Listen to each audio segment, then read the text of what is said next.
নমস্কাৰ ছাত্ৰসকলক স্বাগতম জনাইছোঁ আছাম টিচি ইউটিউব চেনেললৈ। মই আজি তোমালোকৰ মাজলৈ লৈ আহিছোঁ ক্লাছ 7ৰ অসমীয়াৰ লেচন 3 কুৱেশ্যন আনচাৰখিনি। সকলোৱে ভালদৰে শুনি যাব আৰু যদি মোৰ চেনেলটো ছাবস্ক্ৰাইব কৰি আহিব যাতে আগলৈ এনেকুৱা ধৰণৰ ভিডিঅ' পাই থাকে আৰু সকলোৱে এটা ছাবস্ক্ৰাইব চেনেলটো আগুৱাই নিয়ে বুলি আশা কৰি আজি ক্লাছটো আৰম্ভ কৰিছোঁ। কুৱেশ্যন নম্বৰ 2 উত্তৰ দিয়া। ক আনন্দৰাম বৰুৱাৰ জন্ম ক'ত হৈছিল? উত্তৰ আনন্দৰাম বৰুৱাৰ জন্ম ইংৰাজী 1850 চনৰ মে' মাহৰ 21 তাৰিখে উত্তৰ গুৱাহাটীৰ ৰজাদুৱাৰত হৈছিল। খ নম্বৰ তেওঁৰ পিতৃ মাতৃৰ নাম কি? উত্তৰ তেওঁৰ পিতৃ গৰ্গৰাম বৰুৱা আৰু মাতৃ দুৰ্লভেশ্বৰী বৰুৱা। গ নম্বৰ আনন্দৰাম বৰুৱাই কলকাতাৰ কোন কলেজত নামভৰ্তি কৰিছিল? উত্তৰ আনন্দৰাম বৰুৱাই কলকাতাৰ প্ৰেচিডেন্সি কলেজত নামভৰ্তি কৰিছিল। খ নম্বৰ আনন্দৰাম বৰুৱা ভাষা কলা সংস্কৃতি সংস্থা কিয় প্ৰতিষ্ঠা কৰিছিল? উত্তৰ ভাৰতৰ ব্ৰিটিছ আমোলত প্ৰথমজন অসমীয়াৰ বেৰিষ্টাৰ আৰু অসমীয়া তথা ভাৰতীয় চিভিলিয়ান হোৱাৰ উপৰি আনন্দৰাম বৰুৱা আছিল এজন প্ৰখ্যাত সংস্কৃত পণ্ডিত। তেওঁৰ স্মৃতি ৰক্ষাৰ উদ্দেশ্যে প্ৰতিষ্ঠা কৰা হৈছিল আনন্দৰাম বৰুৱা ভাষা কলা সংস্কৃতি সংস্থা। 3 নম্বৰ APILACৰ সম্পূৰ্ণ নামটো ইংৰাজী আৰু অসমীয়াত লিখা। উত্তৰ APILACৰ সম্পূৰ্ণ নামটো ইংৰাজী হ'ল Anandaram Barua institute of language art and culture Assam. অসমীয়া হ'ল আনন্দৰাম বৰুৱা ভাষা কলা সংস্কৃতি সংস্থা। 4 নম্বৰ তলত দিয়া পুথিসমূহৰ পৰা আনন্দৰাম বৰুৱাই ৰচনা কৰা পুথিসমূহ বাছি উলিয়াই লিখা। কৌটিল্যৰ অৰ্থশাস্ত্ৰ, উচ্চ সংস্কৃত ব্যাকৰণ, প্ৰাচীন ভাৰতৰ ভূগোল, সৰস্বতী কণ্ঠাভৰণ, ভৱভূতিৰ মহাবীৰ চৰিত, ভাগৱতৰ দশম স্কন্ধ, ইংৰাজী সংস্কৃত অভিধান, সংস্কৃত ভাষাৰ বৃহৎ ব্যাকৰণ।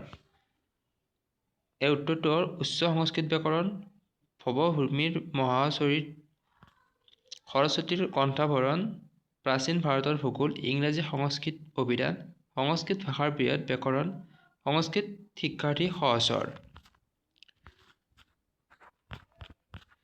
নেক্সট আছে আনন্দৰাম বৰুৱাই ICS পৰীক্ষাত উত্তীৰ্ণ হোৱাৰ পাছত বিলাতত হোৱা বয়সৰ বিতৰ্কক মিগ্ৰেট ডাবে দিয়া প্ৰস্তাৱটো নিজৰ ভাষাত লিখা। এইটো নিজে কৰিব লাগিব, তোমালোকে নিজৰ ভাষাত লিখি ল'ব। আনন্দৰাম বৰুৱাৰ কৰ্ম জীৱনৰ বিষয়ে কেইষাৰিমান বাক্য লিখা। উত্তৰ স্বদেশলৈ উভতি আহি তেখেতে পোনপ্ৰথমে শিৱসাগৰ জিলাত সহকাৰী মেজিষ্ট্ৰেট হিচাপে যোগদান কৰে। তাৰ পাছত তেখেতে ময়মনসিংহ জিলাৰ সহকাৰী মেজিষ্ট্ৰেট আৰু কালেক্টৰ হিচাপে যোগদান কৰে। এনেদৰে বিভিন্ন জিলাত উচ্চ পদস্থ বিষয়া হিচাপে কাৰ্যনিৰ্বাহ কৰি 1884 চনত নোয়াখালী জিলাৰ মেজিষ্ট্ৰেট হিচাপে নিযুক্ত হয়। নোয়াখালী জিলাত থাকোঁতে তেখেতে বংগদেশৰ উন্নয়নমূলক কাম কৰাৰ উপৰি তাত এটি গুৰুত্বপূৰ্ণ কাম আৰম্ভ কৰে। অসমৰ দৰে বংগদেশতো ভাষাৰ ভিন্নতা আছিল। এই ভিন্নতা দূৰ কৰাৰ কাৰণে বংগদেশৰ ভাষাবিদসকলে মান্য ভাষাত এখন অভিধান প্ৰয়োজনীয়তা অনুভৱ কৰিছিল। তেখেতে এই গুৰুত্বপূৰ্ণ কামটো হাতত লৈছিল যদিও সম্পূৰ্ণ কৰিব নোৱাৰিলে। 1889 চনত তেখেতে বংগদেশত আকস্মিকভাৱে মৃত্যুবৰণ কৰে।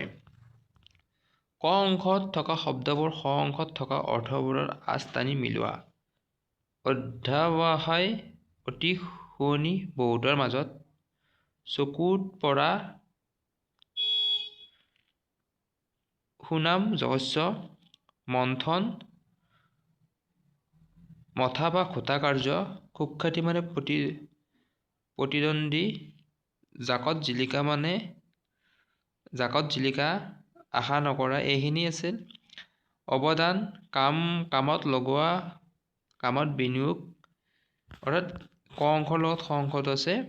প্ৰত্যাশিত নেৰানেপেৰাকৈ লাগি থকা কাৰ্য প্ৰতিযোগী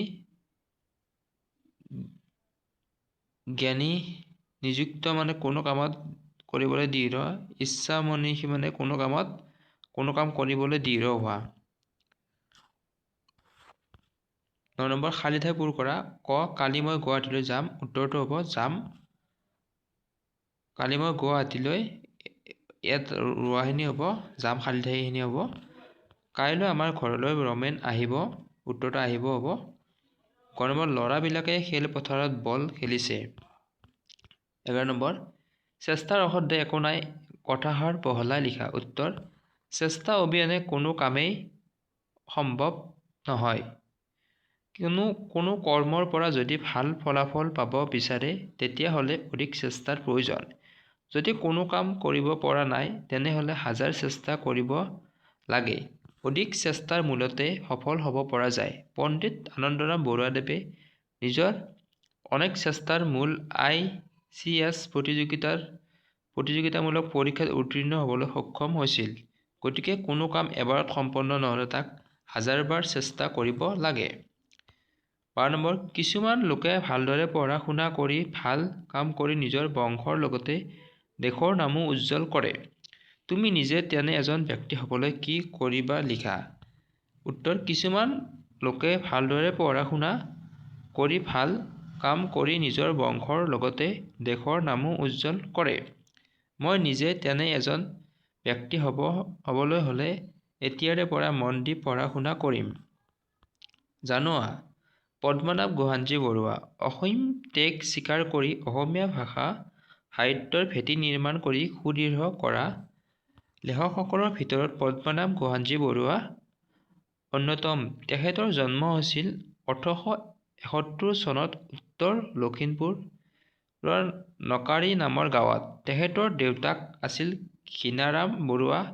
পদ্মনাভ গোহাঞি বৰুৱাৰ কলকাতাৰ BA পঢ়ি থাকোঁতে অসমীয়া ভাষা সাহিত্য সাধনাত ব্ৰতী হৈছিল। জোনাকী আলোচনীত তেখেতে লেখা মেলা আৰম্ভ কৰিছিল। 1917 চনত তেখেত অসম সাহিত্য সভাৰ প্ৰথম অধিৱেশনৰ প্ৰথম সভাপতি আছিল। বিভিন্ন ক্ষেত্ৰত সাহিত্য, কলা, গীত গোৱা, বাদ্যযন্ত্ৰী শিল্পী, চিত্ৰশিল্পী, খেলুৱৈ আদিৰ নাম সংগ্ৰহ কৰি তালিকা প্ৰস্তুত কৰা। এইটো তোমালোকে নিজে কৰি ল'বা। অতিৰিক্ত প্ৰশ্ন 1 নম্বৰ চেষ্টাৰ অসাধ্য একো নাই বুলি কথাষাৰ কাৰ লগত আখৰে আখৰে ফলিয়ায়। উত্তৰ চেষ্টাৰ অসাধ্য একো নাই বুলি কথাষাৰ আনন্দৰাম বৰুৱাৰ লগত আখৰে আখৰে ফলিয়াইছে। 2 নম্বৰ আনন্দৰাম বৰুৱাই প্ৰৱেশিকা পৰীক্ষাত পাছ কৰি কোন কলেজত নামভৰ্তি কৰিছিল। উত্তৰ আনন্দৰাম বৰুৱাই প্ৰৱেশিকা পৰীক্ষাত পাছ কৰি প্ৰেচিডেন্সি কলেজত নামভৰ্তি কৰিছিল। 3 নম্বৰ আনন্দৰাম বৰুৱাৰ দৃঢ় অভিপ্ৰায় কি আছিল। উত্তৰ আনন্দৰাম বৰুৱাৰ দৃঢ় অভিপ্ৰায় আছিল বিশ্বৰ বুকুত ভাৰতীয় ভাষা শিক্ষাৰ গৌৰৱ বিলোৱা। 4 নম্বৰ প্ৰেচিডেন্সি কলেজত তেখেতে কি পৰীক্ষাত উত্তীৰ্ণ হৈছিল। উত্তৰ প্ৰেচিডেন্সি কলেজত তেখেতে FA পৰীক্ষাত উত্তীৰ্ণ হৈছিল। 5 নম্বৰ নোৱাখালীত তেখেতে কৰা কাৰ্যবোৰ কি কি। উত্তৰ নোৱাখালীত তেখেতে কৰা কাৰ্যবোৰ হৈছে তেখেতৰ নামেৰে স্কুল, বজাৰ, পুখুৰী খন্দা কাৰ্য। 6 নম্বৰ স্বদেশলৈ উভতি আহি তেখেতে পোনপ্ৰথমে কোন জিলাত সহকাৰী মেজিষ্ট্ৰেট হিচাপে যোগদান কৰিছিল। উত্তৰ স্বদেশলৈ উভতি আহি তেখেতে পোনপ্ৰথমে শিৱসাগৰ জিলাত সহকাৰী মেজিষ্ট্ৰেট হিচাপে যোগদান কৰে। 7 নম্বৰ নোৱাখালীত তেখেতে স্থাপন কৰা বিদ্যালয়খনৰ নাম লিখা। উত্তৰ নোৱাখালীত তেখেতে স্থাপন কৰা বিদ্যালয়খনৰ নাম হৈছে বালিকা বিদ্যালয়। 8 নম্বৰ আনন্দৰাম বৰুৱাৰ জীৱনৰ একক ব্ৰত কি আছিল। উত্তৰ অমৃত মন্থনেই আছিল তেখেতৰ জীৱনৰ একক ব্ৰত। 9 নম্বৰ তেখেতৰ আশাশুধীয়া অধ্যয়নৰ ফলস্বৰূপ অসমৰ ৰচনাৱলীৰ কেইখনৰ নাম কি। উত্তৰ তেখেতৰ আশাশুধীয়া অধ্যয়নৰ ফলস্বৰূপে অমৰ ৰচনাৱলী কেইখনৰ নাম হৈছে ব্যৱহাৰোপযোগী ইংৰাজী সংস্কৃত অভিধান, উচ্চ সংস্কৃত ব্যাকৰণ, সংস্কৃত শিক্ষাৰ্থী সহস্ৰ আৰু সৰস্বতী কণ্ঠভৰণৰ দৰে কালজয়ী অমৰ ৰচনাৱলী। 10 নম্বৰ অসমৰ গৌৰৱ আনন্দৰাম বৰুৱাৰ কিমান চনত আৰু চনত আকস্মিকভাৱে মৃত্যুবৰণ হৈছিল? উত্তৰ ক'ত আকস্মিকভাৱে মৃত্যুবৰণ হৈছিল? উত্তৰ অসমৰ গৌৰৱ আনন্দৰাম বৰুৱাৰ 1819 চনৰ 19 জানুৱাৰী তাৰিখে আকস্মিকভাৱে মৃত্যুবৰণ কৰিছিল। 11 নম্বৰ 39 বছৰীয়া চুটি জীৱনৰ চিৰকুমাৰ আনন্দৰাম বৰুৱাই কি আগবঢ়াইছিল? উত্তৰ 39 বছৰীয়া চুটি জীৱনৰ চিৰকুমাৰ আনন্দৰাম বৰুৱাই সংস্কৃত ভাষা সাহিত্যৰ অমূল্য অৱদান আগবঢ়াই থৈ গৈছিল। আজিৰ ক্লাছত ইমানেই আছিল। নেক্সট আৰু বাকী লেচনৰ কুৱেশ্যন আনচাৰ দিম। সকলোৱে ভালকৈ পঢ়িব বুলি আশা কৰি আজিৰ ক্লাছটো ইমানতে সমাপ্ত কৰিছোঁ। নমস্কাৰ।